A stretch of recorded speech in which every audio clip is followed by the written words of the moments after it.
You will sit here, see your sibling, we all struggling, and you still not do nothing. Because the struggle was so hard. Like, it was so, I'm talking about like it was, bruh, there's my sister, there ain't no clout chasing. We got the same mama, same daddy. There's not no clout chasing. She was saying, our mama don't do Gloria. I mean, Gloria don't our mama because our mama got a job. Gorilla's own brother just broke his silence. And what he dropped could ruin everything. We're talking about leaked files, a gun pointed at a teenager, over $500,000 in hidden receipts, and family members turning on each other like snakes. Even Tory Lanez is somehow tied in, sending cash straight from behind bars. This whole family feud just blew the lid off the industry, and the receipts are wild. Let's start with just your grievance, that you feel that your sister has an obligation to share the wealth. Hey, yeah, she got an obligation to share the wealth. We stay here, we struggle together. Took baths and bottles of water, rest roaches, all that. Yeah, she obligated. The industry tried to hide this chaos, but it's all spilling out now. Listen close, because what's going down here isn't your average celebrity meltdown. This ain't no weekend argument or clout-chasing drama. This is a deep 4-year family war finally bursting into the open. Behind closed doors, it's been a non-stop storm. Secret messages, shady money moves, and betrayal stacked on betrayal. And when it finally hit the internet, the whole hip-hop scene froze. Everyone thought they knew the story, but nah, the truth turned out to be a whole lot darker, way more tangled, and way more personal than anyone could have guessed. Both sides came armed with proof, screenshots, and voice notes. Nobody came to play. Let's rewind it back real quick. February 4th, 2020, the day everything shifted. Victoria Woods, known online as Scarface Woods, big sister to Memphis rapper Glorilla, finally snapped and said she'd had enough. 4 years of watching her little sister Gloria Hallelujah rise up online while she stayed silent. It all hit a breaking point. Victoria wasn't just venting. She was ready to blow the whole situation open for the world to see. Woods stacked bag after bag, hit records, fat endorsement checks, sold out tours, and collabs with some of the biggest names in rap. Money was pouring in non-stop. But according to Victoria, not a single real dollar ever made it back to the family that stood by her in those Memphis trenches when times were rough. They were out there struggling side by side with Gloria before fame ever came knocking, and now, nothing but silence and stress. Victoria jumped on Facebook Live and unleashed everything, raw, unfiltered, and loud. She called Glorilla out for abandoning her own blood while sitting on millions. She said their mama, who's been clocking in at FedEx for over 20 years, is still breaking her back every day just to cover $2,400 rent each month. And on top of that, Victoria claims she had to drop $18,000 out of her own pocket just to keep a roof over their family's head. That's wild. She didn't stop there. Victoria said Glorilla switched her number up, blocked the whole family, and vanished like she never knew them. Let's say she has $2 million. How much of that does she owe to you and the rest of the family of that $2 million? She can get out for like $2,500 a piece. How much? $2,500. 25, like, how, for, that's it, just 2,500 flat, or is that a? $2,500 flip. I think she would jump at that. I think if that's all you want, I think Glo might jump at that. No calls, no visits, no help, just straight ghost mode. The same people who helped her come up were now being treated like strangers. Then Victoria took that fire straight to the biggest stage she could find, TMZ Live. She doubled down on every single word and told the world that Glorilla owes her family real support. She wasn't asking for millions, just $2,500 for each of the 10 siblings, $25,000 total. She even made it clear she wasn't chasing clout or cash. She just wanted to prove a point. In her words, it wasn't about greed, it was about respect. This is where everything flipped upside down. While Victoria was jumping on every blog, every live, every platform painting Glorilla as some cold-hearted celebrity who ran off with all the bread, the rest of the Woods family had a whole different story. And they weren't letting her version slide. Glorilla clapped back, but she didn't do it loud or messy. She did it smooth, strategic, and savage. No shouting, no name-calling, no chaos. Instead, She dropped straight-up receipts on her Instagram stories, screenshots of text messages from their own mama thanking her for helping out financially and calling her a blessing.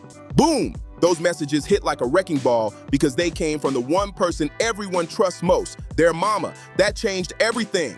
Then Glorilla turned up the shade even higher. She started reposting memes clowning entitlement, cracking jokes about sending Cash App rewards to anyone who reported Victoria's page, and even sharing job links from Indeed with captions like, "Go make your own bread instead of begging for mine." That move was low-key savage, but it hit hard. And just when it looked like things couldn't get crazier, Glorilla's other siblings, her brother and sister who live with her down in Atlanta, went live and tore Victoria's whole story apart, piece by piece. They said, on everything, Glorilla already blessed their mama with $500,000, bought her a whole house, and even copped their pops a car. They weren't done there. They claimed Glo be sliding her siblings random bands just to make sure everyone's good. According to them, she's been holding her family down heavy, not running from them. Suddenly, the story flipped again, and the internet didn't know whose side to believe. They said Glorilla's been out here funding dreams, buying music equipment for siblings chasing their come-up, putting the solid family members in real houses, new cars, and giving them real opportunities. We know you got a screen for your beans. We know this. But why am I the top? You supposed to be getting that bill to birth, looking at out of jail. Why are you worried about what the fuck Tory is talking about? Now I'm starting to see what your siblings talking about. Oh, you need to go get a reduction while you get tummy tucks. How much was your tummy tuck? Because I need one too. The picture they painted was the complete opposite of what Victoria was out there pushing. According to them, Glorilla's always looked out for everyone who keeps it real and doesn't move shady. But then things got wild. Those same siblings started spilling Victoria's real history, and it was straight chaos. They called her a pathological liar who had been robbing the family for years, setting Glorilla up in sketchy situations, and even snitching to the police. They said she got their own mama locked up and let in some shady dudes who ended up robbing the family home. That's when the internet lost it. People couldn't believe how deep it went. They even claimed Victoria ended up in foster care, not because of anything Glorilla did, but because of her own messed up actions. And then came the real bombshell that flipped the entire story upside down. A 2015 police report resurfaced showing Victoria got booked for domestic assault after allegedly pulling a gun on Glorilla, who was just 15 at the time. That's insane. According to the report, the two got into a heated argument at a Memphis hotel, and when police showed up, they found the weapon hidden outside, exactly where Glorilla said Victoria had stashed it. That was the moment everything finally made sense. That's why Glorilla changed her number, why she distanced herself, and why the family tension ran so deep. It wasn't just drama, it was real danger. That's the real reason Victoria couldn't reach Glo. It wasn't about her turning into some bougie celebrity. It's because her own big sister allegedly pulled a gun on her when she was still just a kid. Once that truth came out, the internet had to stop and ask one question. Who are you rocking with? The sister yelling on TMZ about needing $25,000, or the siblings, the mama's own grateful text messages, and a legit police report telling a completely different story. The whole thing exploded, and that's when the fallout got even bigger. I don't think it's gonna be for game. It went too far. It went too far. I went too far. I went on social media, and it went too far for her for how long it took. Because now I feel like you're doing it because you're embarrassed. Is it just words? The words that make it too far gone? I went against my sister on TMZ. It ain't no coming back from it. And I'm prepared to not come back. Worse though. It ain't no coming back. Once the receipts war hit social media, the entire hip-hop world jumped straight into the chaos. Rappers, bloggers, podcasters, fans, everyone had an opinion and they weren't holding back. It wasn't just a family beef anymore. It turned into a full-blown industry spectacle that nobody could scroll past. The first to dive in, Finesse 2 times, another Memphis native, same hometown as Glorilla. He had even shared a stage with her at that 2023 Rochester concert, so when he saw Victoria going off on every platform, he couldn't stay quiet. He jumped on his Instagram stories and told her straight up to STFU. Then he went off with a whole motivational sermon, saying she needed to stop begging online and go chase her own bag. He said every hood, every city, every state got opportunities if you're really hungry for it. Basically, he told her to quit trying to live off her little sister's shine and make her own lane. But Victoria wasn't letting that slide, not one bit. She fired back instantly, hopped on live, and started going in on Finesse like there was no tomorrow. She cooked him from top to bottom, dragged his career switch from rapper to streamer, clowned his body, and threw shots at his girl, FNG Shug, who's sitting behind bars. She even brought up his kid, taking the beef somewhere it never needed to go. At that point, it was no longer just a family feud. It turned into an all-out circus, and everyone watching knew the drama was far from over. That move was foul on every level, but Victoria didn't care one bit. She was locked in on chaos mode, and the rest of the rap world was sitting back with popcorn, watching every second of it go down. Freddie Gibbs was online cracking up, posting, "Man, I love Memphis," with a whole line of laughing emojis, while the game co-signed what Finesse 2 times had said about getting your own money instead of depending on someone else's grind. The internet turned this drama into pure entertainment, like a live pay-per-view event that never stopped. And honestly, nobody could even look away. New drama was dropping literally every hour. But then came the twist that flipped the whole internet upside down and left everyone's jaw on the floor. Tory Lanez. Yeah, the same Tory who's sitting behind bars right now for shooting Megan Thee Stallion, Glorilla's close friend and collaborator, somehow sent Victoria the exact $20,500 she'd been demanding from Glorilla. Victoria didn't even try to hide it. She posted the proof right online, thanking Tory in front of everybody. Then she said she was scared of retaliation from Glorilla's people, which made the whole situation even crazier. The irony was insane. She took money from the same man who hurt her sister's friend, the same woman Glorilla had publicly stood beside. The internet was ruthless about it. People flooded the comments, dragging her nonstop for days. By that point, everyone was saying the same thing. This wasn't about family love anymore. It was all about clout, cash, and attention, plain and simple. Victoria might have gotten the money, but the respect was gone. And the bridge between her and Glorilla completely burned. Even Victoria seemed to realize it deep down. In one interview, she kept it real for the first time. She admitted the damage was already done, and from there, it was clear. The family bond that once held them together was gone for good, and their mama was caught in the middle of heartbreak no one could fix. Oh, their mama was heated, but not at Glorilla. She was furious with Victoria for blasting all their private family business out into the streets for millions of strangers to pick apart and judge. Imagine seeing your own blood turning your family's pain into public gossip. She wasn't having it. Someone mad at me right now. She mad with you. She mad. She's very upset. Really? So she ain't talking to you at all? Damn.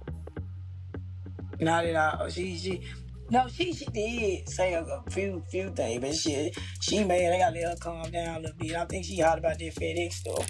But here's what makes this whole situation hit way different. Because if we're keeping it real, both sides got valid points that can't just be ignored. Victoria wasn't completely wrong about the pain she was talking about. Watching somebody you grew up with in the same broke-down house, sleeping on the same floor, splitting one meal between 2 people, and then seeing that person blow up into a millionaire while you're still struggling to pay rent, that hits deep. That kind of hurt is real. And a lot of people from the trenches know exactly what that feels like. But then, you can't ignore the other side either. When you add in that 2015 situation where Victoria allegedly pulled a gun on a 16-year-old Glorilla, plus all the other claims about theft, setups, snitching, and the siblings who've publicly said Glo does take care of her people, it gets really hard to label Glorilla as the bad one in this. There's just too much evidence showing she's been helping where she can, just not with the ones who bring her chaos. The internet was split right down the middle over it. Some people understood Victoria's pain and said it sparked a real conversation about how fame can tear families apart, especially in Black communities, where the pressure to make it out and bring everyone with you runs deep. But the majority weren't buying it. They called Victoria entitled and clout-hungry, especially after she pocketed that Tory Lanez money. At that point, the public wasn't just picking sides. They were questioning who was really loyal and who was just playing victim for attention. And that right there might be the most heartbreaking part of this entire mess. A family that survived the trenches together, bonded by poverty, struggle, and the will to make it when the odds said they wouldn't, now torn apart for good over money, pride, and the ruthless power of the internet. It's tragic. Once you take your family drama to TMZ and let millions of strangers dissect it, there's no coming back from that. You can't shove that toothpaste back in the tube. It's done, it's public, and the damage is forever. Now, to really understand why this family feud hit so deep, you gotta know who Glorilla really is, where she came from, and what she had to fight through just to get here. Because her story isn't some easy rise to fame. It's a straight-up survival story, built on grit, pain, and hustle. Glorilla, born Gloria Hallelujah Woods in 1999, came up out of Memphis, Tennessee as the 8th of 10 kids in a crowded, struggling household in the Fraser neighborhood. And if you know Fraser, you know that's the real bottom. That's the mud, the grind, where you either make it out or get swallowed by the struggle. Her mama's been clocking in at FedEx for over 20 years, never missing a shift, just trying to keep the lights on and food on the table. Her pops bounced between different jobs until retirement, doing whatever it took to keep the family going. They were raised strict, heavy on discipline, and even heavier on faith. Her mama kept the house rooted in Christian values, making sure every kid knew how to stay grounded no matter how rough things got. Glorilla and her siblings were even homeschooled up until 5th grade because their mama didn't want them out in the world too early. She wanted to protect them from the streets and the danger that lurked right outside their door. It's wild to think that a girl who came from that kind of environment, who had to fight through so many obstacles, is now at the top of the rap game. And yet, the same struggle that built her is the same thing breaking her family apart in front of the entire world. Glow's whole world flipped in 2022 when FNF, Let's Go, went crazy viral and shot her straight to stardom. That track turned her from local Memphis talent into a full-blown star overnight. Not long after, she signed with Yo Gotti's collective music group, and from there, it was nothing but wins. Major collabs with Cardi B and Megan Thee Stallion, a Grammy nomination for Best Rap Performance, and by 2026, she's sitting on an estimated $5 to $10 million. That's a glow-up you can't deny. But Glow didn't forget where she came from. She made sure her people felt the blessings too. When her pops retired, she surprised him with a fresh Jaguar, and she slid her mama $500,000 and a Mercedes-Benz. On top of that, she moved some of her siblings down to Atlanta, set them up with housing, and gave them real opportunities to build something for themselves. That's what making it out and putting your family on is supposed to look like. Still, the path to success wasn't smooth. It's been nothing but potholes, detours, and straight-up chaos. Everywhere Glow turned, controversy seemed to follow, testing her strength in ways that would have broken most people. March 2023 marked one of the darkest moments in her career, a tragedy that shook the whole industry. During her concert with Finesse 2 times at Rochester's Main Street Armory, a deadly stampede broke out after someone spread a false rumor about gunshots as fans were leaving the venue.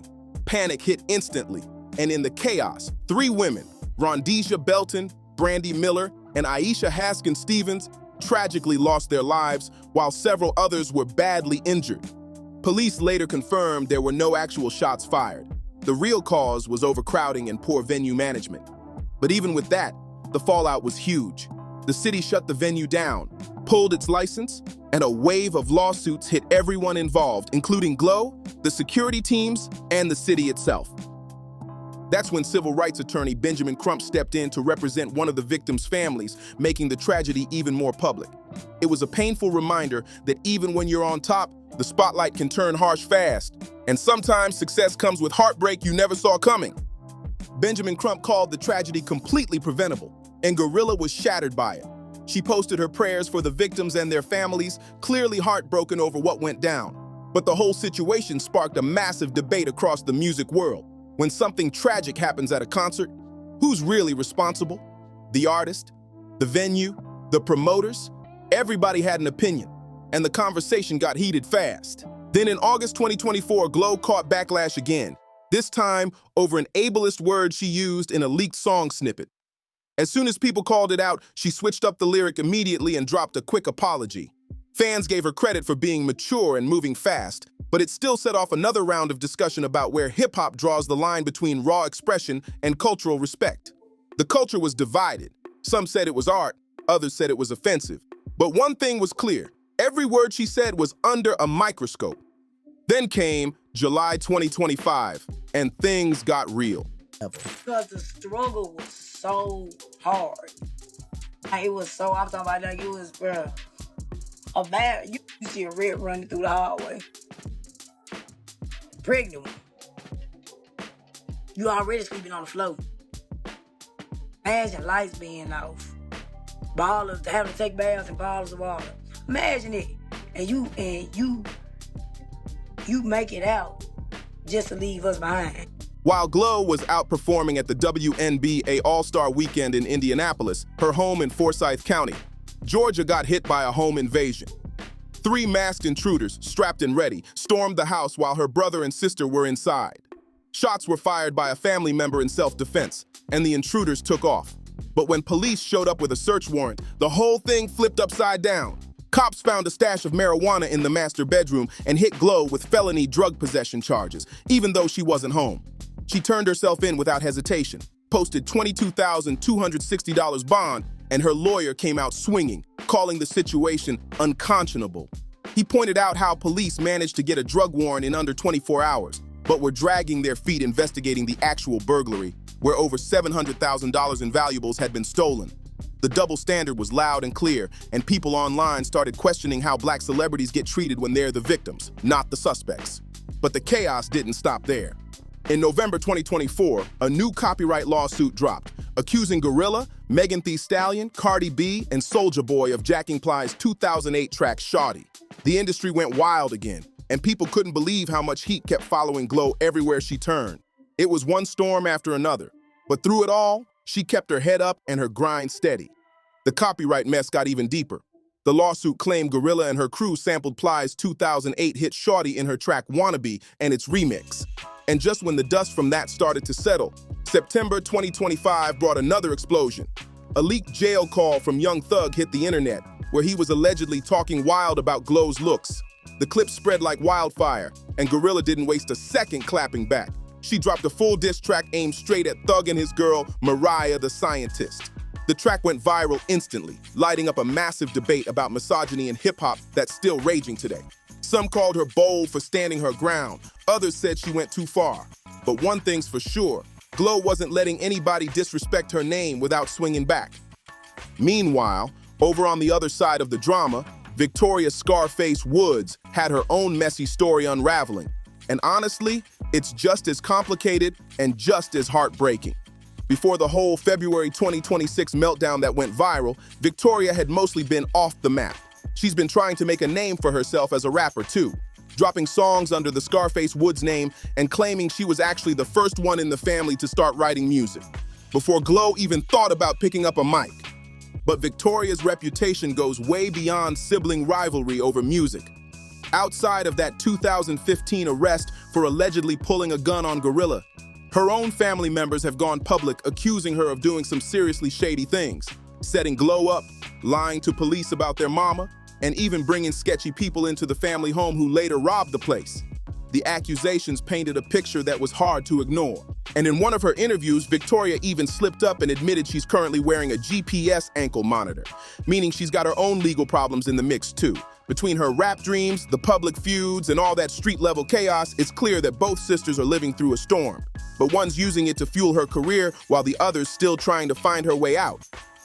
Ever since the feud went public, Victoria Scarface Woods has been trying hard to flip all that internet attention into a real music career under her Scarface Woods brand. She even started dropping diss tracks aimed directly at Glorilla. But that move backfired bad. Instead of building fans, she built haters. The internet turned on her quick, labeling her a snake, a clout chaser, and someone who'd burn her own family bridges just for a little fame and a paycheck, and that whole Tory Lanez money stunt, it made everything 10 times worse. The second she took that $20,500 from him, the same dude who hurt her sister's friend, the internet said she'd lost all credibility. Then to pile on, Finesse 2 times dug up old footage showing Victoria getting caught slipping after an alleged robbery attempt. And that clip went viral, completely destroying any moral high ground she was trying to stand on. People weren't just dragging her anymore. They were done with her. But at the end of the day, this whole story is about way more than 2 sisters throwing shots online. It's about what really happens when one person escapes generational poverty and the rest of the family is still stuck fighting the same battles back home. It's about the pressure fame puts on family ties, especially when those bonds were already fragile before the money ever showed up. And most of all, it's about that hard question nobody ever has a clean answer for. When you finally make it out the mud, how much do you owe the people you left behind? Especially when some of those same people have done you dirty in ways no apology or song could ever fix. Through all of this, Glorilla's silence has said more than any rant ever could. She didn't waste time arguing or clapping back at every insult. She let the receipts, the facts, and her loyal circle do the talking. While everyone else was shouting online, she stayed focused, locked in on her music, and kept her eyes on the prize. The music, the career, the the legacy. That's what Glow's focused on now. She's still out here shining, stacking wins, and proving she's built for this game. But on the other side of it all, Victoria's standing alone, with a fractured family, a mama who won't pick up the phone, and an internet that's already chosen its side. To most people watching, the verdict's in. They've already decided who the real snake in the grass is. It's wild how fast love can turn into drama when money, pride, and fame get mixed together. A bond that once survived the struggle now feels too broken to fix. And all that's left are the lessons, the scars, and the silence between two sisters who once had each other's backs. If you made it this far, show some love. Smash that like button, drop a comment, share this video, and subscribe for more deep dives into hip-hop's wildest stories. Tell me below, does Glorilla owe her family more? Or was Victoria dead wrong for all of this? Tap that next video right there. It's straight heat.